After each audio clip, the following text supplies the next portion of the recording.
오신 예배드리겠습니다. 전능하사 천지를 만드신 하나님 아버지를 내가 믿사오며 그 외아들 우리 주 예수 그리스도를 믿사오니 이는 성령으로 잉태하사 동정녀 마리아에게 나시고 본디오 빌라도에게 고난을 받으사 십자가에 못 박혀 죽으시고 장사한 지 사흘 만에 죽은 자 가운데서 다시 살아나시며 하늘에 오르사 전능하신 하나님 우편에 앉아 계시다가 저리로서 산자와 죽은 자를 심판하러 오시리라. 성령을 믿사오며 거룩한 공예와 성도와 서로 교통하는 것과 죄를 사하여 주시는 것과 몸이 다시 사는 것과 영원히 사는 것을 믿사옵나이다. 아멘. 찬송 182장입니다.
동성으로 기도합니다.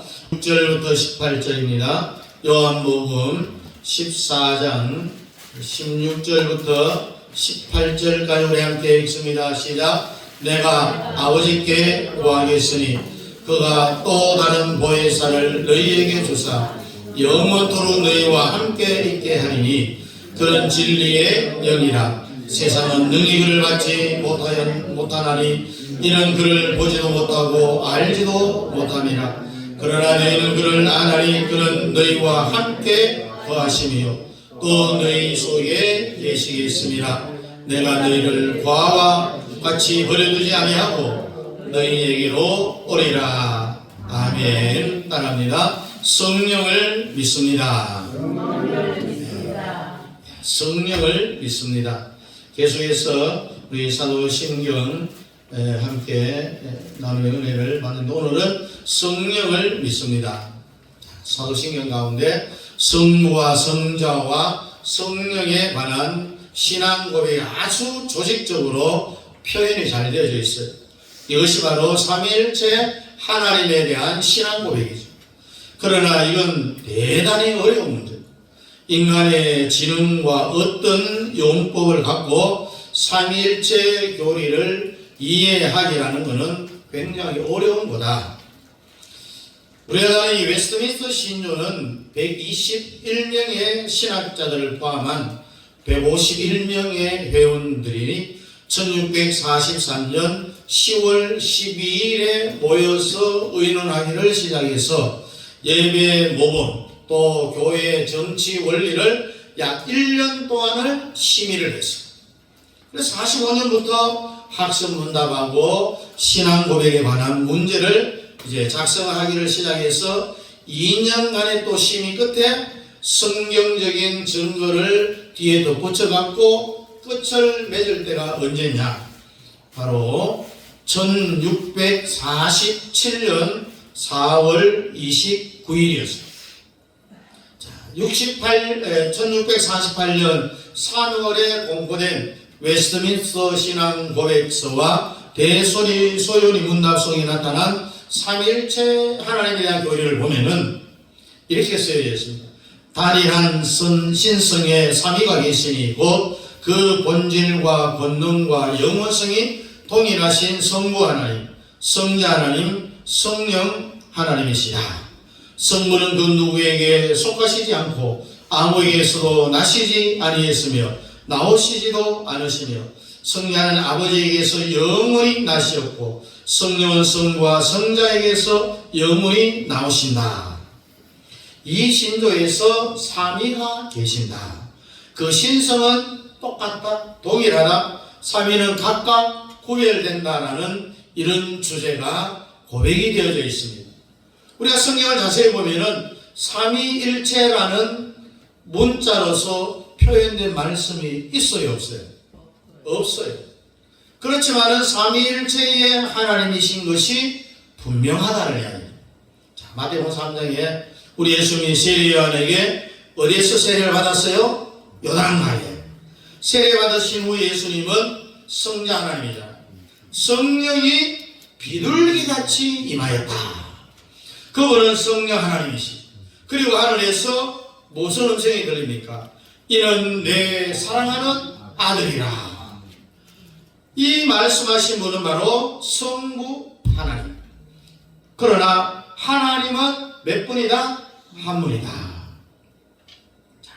요한일서 5장 8절을 우리 한번 같이 앞으로 읽어봅니다. 시작. 성령과 물과 피라 또한 이 셋은 합하여 하나니라. 성령과 물과 피 이 셋을 합하여 하나니라. 그래서 증거하는 이가 셋인데 성령, 물, 피 합하여 하나다. 이 부분에 대하여서 화란어 성경에는요, 증거하는 이가 셋이니 성부와 성자와 성령이시라. 또한 이 셋이 합하여 하나니라. 삼위일체 하나님에 대한 아주 분명한 설명을 하고 있죠. 너무 신비한 교리이기 때문에 우리가 이해하는데 너무너무 어려워요. 그래서 하나님의 세계는 성부도 계시고 성자도 계시고 성령도 계신다는 사실을 믿어야 되는 거죠. 우리가 이해 안 돼도 뭐 해야 된다? 아멘 해야 된다. 예만 있을 뿐이요 아니요는 없다는 거죠. 그래서 성부 하나님은 모든 만사를 계획합니다. 그래서 성자 하나님이 성취를 하고 성령 하나님이 그것을 보존하도록 도우시는 거죠. 구속의 도리에 있어서 이 도리를 계획하신 분은 성부 하나님이고 세상에 와서 십자가에 달려 우리를 직접 구원해 주신 구속을 성취하신 분이 예수님이시고 그걸 우리는 성자 하나님. 그래서 구원받은 모든 성도들을 보존하시는 분은 보혜사 성령 하나님이 지금도 우리 마음속에 내주하고 계신다. 성부 성자 성령 삼위일체 하나님을 믿는 것은요 기독교의 아주 독특한 신관이에요. 신관. 우리들의 아주 심오한 신관이죠. 그러면은 성령을 믿사오며 라는 이 무슨 말이겠느냐. 이거는 성령의 인격성을 믿는다는 겁니다. 미국에 유니테리안 파라가 있는데 이들은요 성령이 있다는 것은 인정을 하는데 인격적인 성령으로 생각을 하지 않아요. 한 하나님의 기운으로 보고 있어요. 그러나 성령은 성령께서 너희에게 오시면 너희를 가르치실 것이다. 너희를 증거하실 것이다. 너희를 책망하실 것이다. 너희를 인도할 것이다. 우리가 범죄할 때 성령께서 근신하신다. 노여워하신다. 여러 가지 이렇게 표현을 하고 있어요. 그래서 성령이 인격적인 존재의 실제의 존재라는 이야기입니다. 그래서 인격자만이 가르칠 수 있죠. 증거할 수 있죠. 책망할 수 있죠. 인도할 수 있죠. 근심할 수 있고요. 노여워할 수도 있는 거예요. 그래서 성령께서는 인격을 갖고 계신다. 그래서 우리는 성령님이라고 하죠. 주님께서는 내가 떠나가지 아니하면은 성령께서 오시지 아니할 것이요 내가 떠나가면은 그가 너희에게로 오리라. 내가 가는 것이 내가 왔던 원래의 곳으로 가는 것이 너희들에게는 훨씬 유익하다라고 했습니다. 우리 예수님이 인간의 몸을 입기 때문에 직접 만나서 대화하고 물음에 답을 해주지만은 하나님의 보혜사 성령이 우리 속에 내주하고 있을 때는 생각만 해도 답이 딱 주시는 거예요. 시공간을 완벽하게 초월하는 거죠. 그러니 예수님도 내가 떠나가는 것이 너희들에게 유익하다라는 말씀을 하신 거죠. 자, 우리가 성령을 믿는다는 말은 성령의 역사를 믿는다는 겁니다. 성령이 하는 일입니다. 역사는 하는 일을 믿는다. 우리가 구원받는 도리에 있어서 성령께서 역사하신 일이 대단히 많죠. 그걸 우리의 죄를 깨닫게 하는 거예요. 성령이. 요한복음 16장 8절에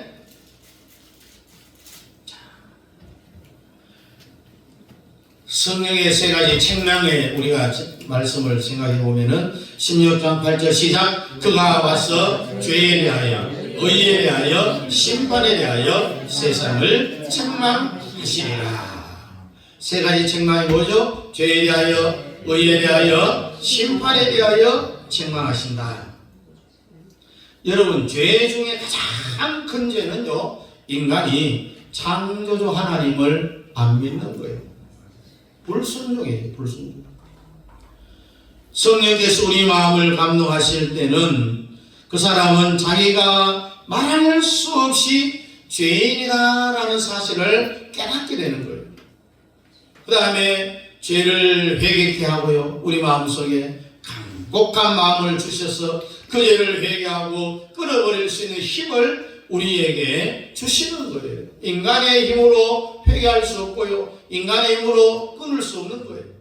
그 다음에 성령이 우리 마음속에 올 때는 우리로 하여금 믿게 일하신다는 거죠. 예수님께서 하나님의 아들이신 것을 믿는 믿음을 갖도록 하는 거예요. 성령이. 그래서 하나님은 삼위일체 하나님이라는 것을 우리가 믿게 하는 믿음을 주는 거죠. 그래서 존 칼빈은 우리가 믿는 것도 하나님의 은혜다.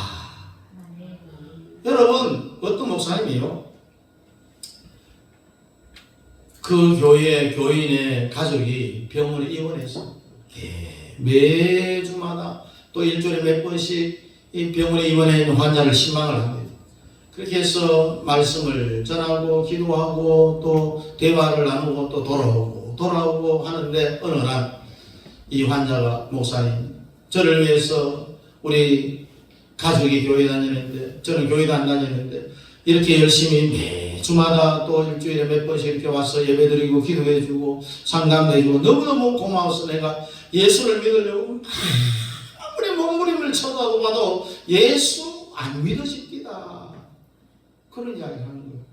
이 말은 무슨 말입니까? 내가 예수 믿는 것도 내가 믿고 싶다고 믿어지는 게 아니라는 이야기입니다.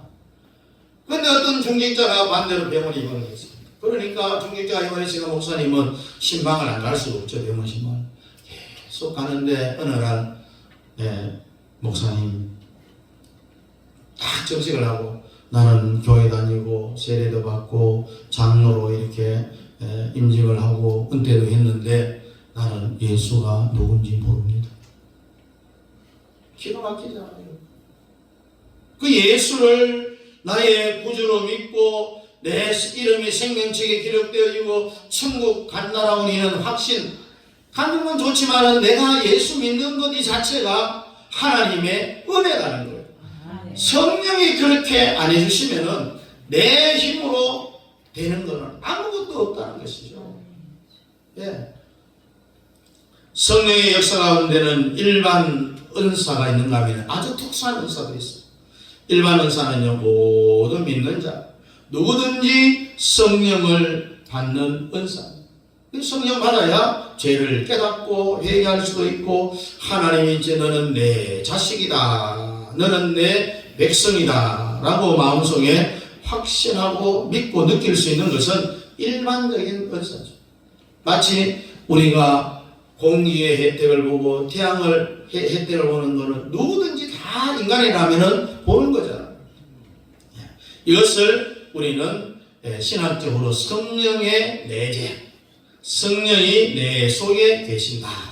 그 다음에 이 특수 은사라는 것은요, 하나님께서 우리에게 주의 사업을 하도록 특별한 은사를 주는 거예요.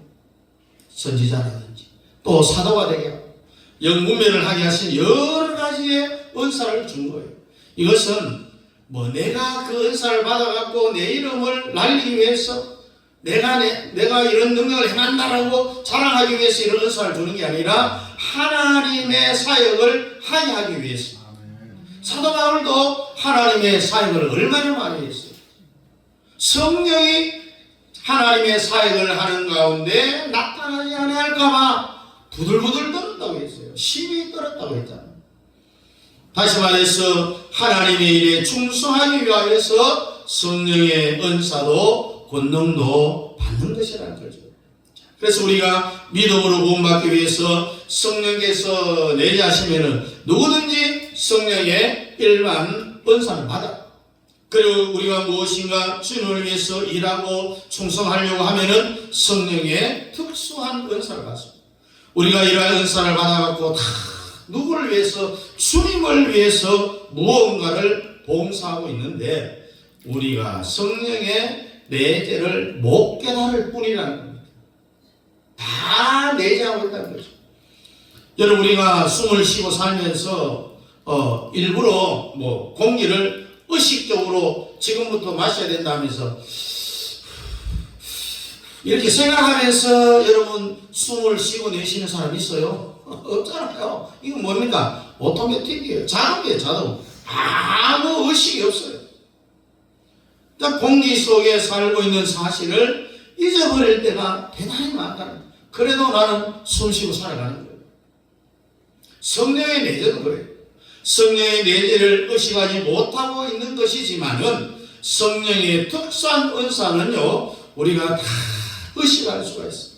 다시 말해서 하나님께서 여러분 각자에게 주신 각자의 사명을 다 깨달을 수 있다는 거죠. 내가 주를 위해서 이것을 해야 한다라는 이 사명만을 갖고 교회를 충성하고 봉사하고 기도하는 것이 바로 그것 때문이라는 거예요. 오늘 본문 17절 하반절에 보니까 성령께서 너희 속에 계실 것이다 라고 했어요. 이것은 성령의 내재를 가르쳐 말한 것이고 16절에 보니까 영원토록 같이 있겠다라고 말씀을 했습니다. 여러분 구약시대에 한번 봐요. 성령은 있었어요, 없었어요? 없었다고요? 있었죠.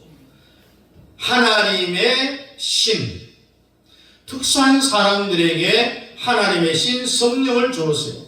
다시 말해서 왕에게, 제사장에게, 선지자들에게 이 백성들의 대표로서 특별히 성령을 받았지만은 일시적으로 받았다가 잃어버렸다가 또 받았다가 잃어버렸다가 이렇게 있어요. 여러분 사울왕 한번 삼손의 경우가 대표적이죠. 성령이 임할 때는 구약 성경에서는 여호와의 신이 감동하며, 성령의 다른 말로 구약에서는 하나님의 신 이런 표현을 했죠.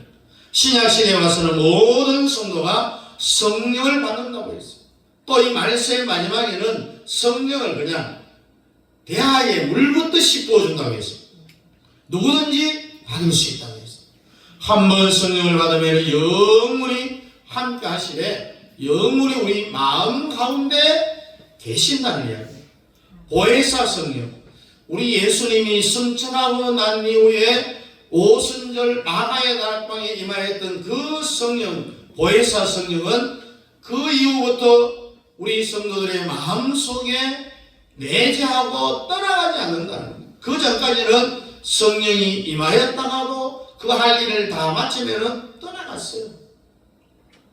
예를 들어서 말씀드렸죠. 구약시대 때 제사장의 에봇을 만드는 이 사람들은 옷 만드는데 기술이 있는 그런 사람들을 뽑아갖고 일을 하게 하는데 그대로 하는 게 아니라 그 사람들에게 하나님의 신을 감동케 하신다고 했습니다. 그러니 성령으로 그 옷을 만드는 거예요. 원래 재단을 잘하고 바느질을 잘하는 그 사람에게 하나님의 신이 다 덮이니까 확실하게 잘한다는 거예요.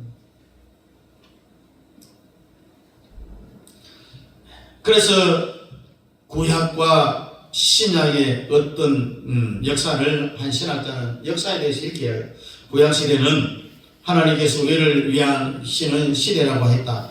예수님께서 오신 인자시대는 하나님께서 우리와 함께 같이 계시는 세대, 임마누엘의 세대, 오순절 이후에는 성령의 시대, 하나님께서 우리 속에 우리 안에 계시는 세대, 이런 말을 남겼습니다. 예를 들면은 부부가 살아가는데 남편이 중동에 한돌이나 돈벌을 많이 갔잖아요. 중동에 남편이 이제 가서 이제 일을 하고 그 아내를 위해서 일하잖아요. 돈을 보내줍니다. 물건도 보내줍니다. 그리고 얼마나 고마운 남편입니까? 그렇지만 같이 있지 못하는 것이 아내에게는 늘 한이 되죠. 그 다음에 그 남편이 돌아왔어요. 같이 살고 있습니다. 이것이 바로 하나님께서 같이 계시는 시대죠. 그 임마누엘의 시대라는 거예요. 자, 성령의 시대는 하나님이 누구 안에? 우리 안에 계신다. 우리 안에 다 안에 계시니까 우리와 같이 살아가는 거잖아요. 그래서 우리 안에 계시니까 누구를 위해서? 우리를 위해서. 그런 의미에서 구약의 시대는 성부시대, 하나님의 이스라엘 백성들을 위하던 성부시대라고 할 수가 있는데, 자, 예수님이 이 땅에 오셨던 이 성자시대가 있어요. 성자시대. 이것은 하나님께서 같이 함께 계셨던 시대, 임마누엘의 시대. 자, 그러나 지금은 하나님이 우리를 위하던 시대나 하나님이 함께 계시던 임마누엘의 성자 시대보다도 지금은 성령 시대다. 하나님께서 우리 안에 계시고 또 함께 계시는 세대로 가장 큰 하나님의 은총을 받은 세대다. 그래서 우리는 바로 이런 큰 은혜의 시대에, 세대에 살아가고 있다는 것이 감사할 수밖에 없다는 거죠. 할렐루야. 자, 구약 성경을 한번 보면은요, 엘리야의 제자 누굽니까? 엘리사가 선생님을 사모하면서 막 따라다니잖아요. 마지막 엘리야가 넓은 요단 들판에서 불병거를 타고 막 승천에 올라갈 때에 제자 엘리사에게 네가 내게 원하고 있는 바가 무엇이냐? 스승이 예? 제자에게 네가 나한테 원하는 게 뭐냐? 이렇게 물어봅니다. 그럴 때에 제자 엘리사는 당신이 받은 영광을 갑절이나 내게 더하여 주옵소서. 엘리야가 하는 말하는 것이요, 네가 참 어려운 것을 구하는구나. 그러나 내가 올라갈 때 나를 자세히 보면은 이루어질 것이다. 뭡니까? 자기의 스승이 하늘로 올라가는 것을 자세히 보면은 네가 원하는 제자가 스승보다도 갑절의 영광을 더 받을 것이다. 올라가는 것을 자세히 보라고 했습니다. 하고는 호련히 엘리야가 불면 타고 그냥 하늘로 승천해버렸어요. 그때 엘리사가 승천하는 엘리야를 보고 자기의 옷을 막 찢으면서 뭐라고 말합니다. 아버지, 당신은 이스라엘의 병거요 이스라엘의 마병이로소이다 고 했을 때에 엘리야의 옷이 탁 떨어져 갖고 엘리사에게 덮어버렸어요. 그 후에 엘리사가 엘리야의 갑절의 영감을 받아서 능력을 행했는데 스승 못지않게 큰 역사를 이루었던 일들이 성경에 낱낱이 기록이 돼요. 전부 다 자기 스승보다 갑절의 능력을 행했습니다. 그리고 모든 선지생도의 지도자가 된 거죠. 일본의 유명한 신학자 우치무라 간조는요, 일본 제국시대 때의 천황 신사에 경배를 하지 않았어요. 그가 뭐라고 말했느냐, 내가 왜 사람도 아닌 죽은 사람의 윗병을 모신 곳에 내가 예배할까 보네. 경배하지 않죠. 천황에게 불경한 자라고 해서 공직에서 파면을 당하고 미국으로 쫓겨가갖고 식당에서 굳은 일을 하는 종업원 생활을 했어요. 그때 식당 종업원에 있으면서 이 우찌무라 간조는 나는 세상의 명예도 원치 아니하고 세상의 돈도 원치 아니한다. 내가 원하는 것은 하나님의 영광뿐이다라고 그렇게 이야기했어요.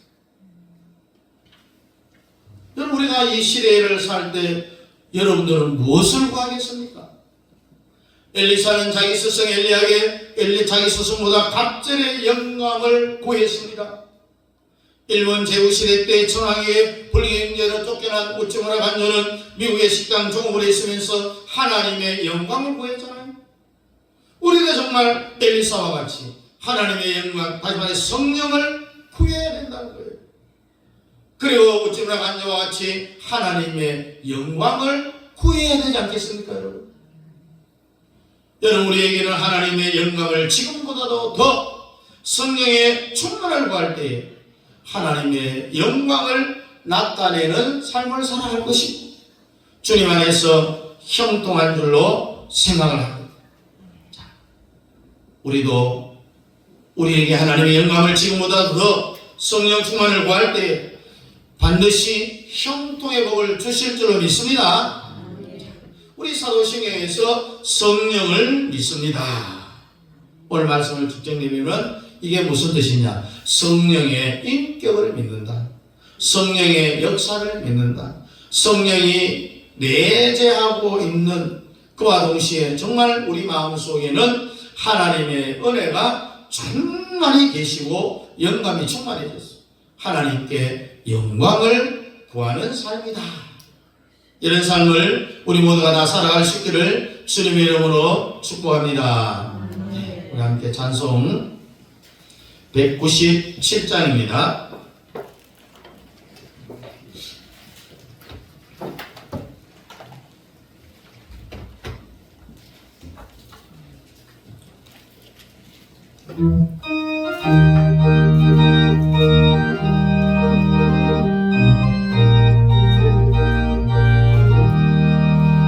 은혜가 풍성한 하나님은 믿는 자 사랑한 사람 어제나 오늘도 언제든지 변찮고 해주시네.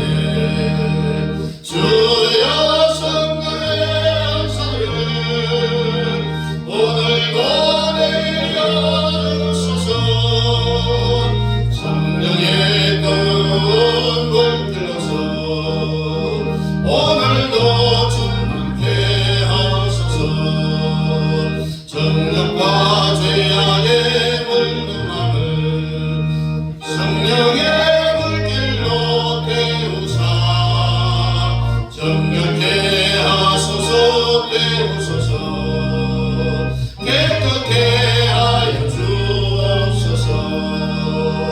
주여 성령의 영사들을 오늘도 내게 주소서. 성령의 뜨거운 불길로서 오늘도 충만케 하소서.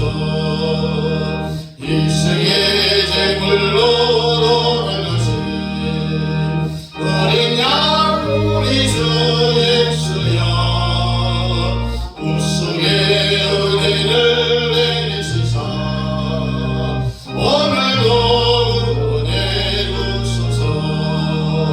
주여 성령의 역사를 오늘도 내려 주소서. 성령의 뜨거운 불길로서 오늘도 충만케 하소서. 주님의 이쁘신 은혜만을 세상에 널리 전하리니 하늘의 능력과 권세로서 오늘도 임하 주옵소서. 주여 성령의 영사들을 오늘도 내려 주소서. 성령의 뜨거운 불길로서 오늘도 충만케 하소서.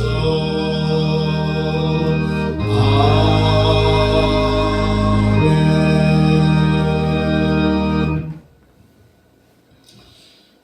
오늘 성경과 거 이사했죠. 우리 주 예수 그리스도의 은혜와 아버지 하나님의 놀라우신 사랑하심과 성령 하나님의 위로교통 충만 역사하심이 성령을 믿습니다. 주의 성령이 보혜사 성령이 내 마음속에 내재하여 우리를 늘 좋은 길로 인도하시고 우리 아버지 하나님의 영광을 구하는 귀한 믿음의 삶을 살아가기를 원하는 사랑하는 성도들 머리 위에 아버지 하나님 우리 남영 교회 위에 우리 형제하는 선교사님들의 사역 그 가정 자녀들 머리 위에 이제부터 영원토록 함께 있을지어다. 아멘.